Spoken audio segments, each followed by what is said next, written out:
என்ன கதைங்க இது? ஏன் இப்படி பேசுறீங்கன்னு எனக்கு தெரியல. நம்ம பிள்ளைகளை பத்தி நம்மளேவா அப்படி பேசுறது? சார் தயவு செஞ்சு ஒண்ணு புரிஞ்சுக்கங்களேன். நீங்க மாரல் போலீசிங் பண்றதுக்கு உங்கள் சொந்த பிள்ளைகளே அடமானம் வைக்காது. இது நம்முடைய அடையாளம் இல்ல.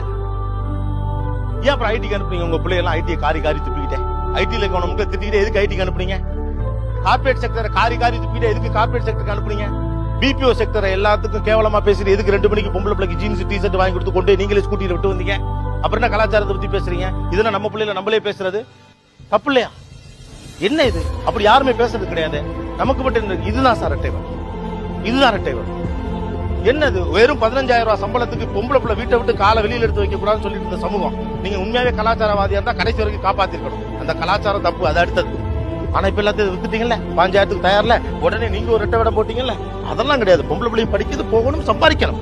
பொம்பளைனாவே மோசமானவ, ஏமாத்தி விடுவாளுங்க. காலேஜ் பசங்க பேசுறப்ப நான் ஏறி தான் பேசியிருக்கேன். அது தப்பு, அப்படி நீ பேசாத. ஓ தங்கச்சி அப்படி சொல்லிருவியா? அதேதான் இப்ப இருக்க பசங்க எல்லாம் மோசம். இப்ப இருக்க பசங்க எல்லாம் என்ன சார் மோசம்?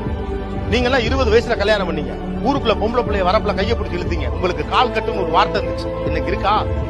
27 வயசுல சொந்த வீடு வாங்கின பிறகுதான் ஒருத்தைய கட்டு வேணும், தோல்ல ரெஸ்பான்சிபிலிட்டியை தூக்கி சுமக்குறான் இன்னைக்கு இருக்கிற யங்ஸ்டர்.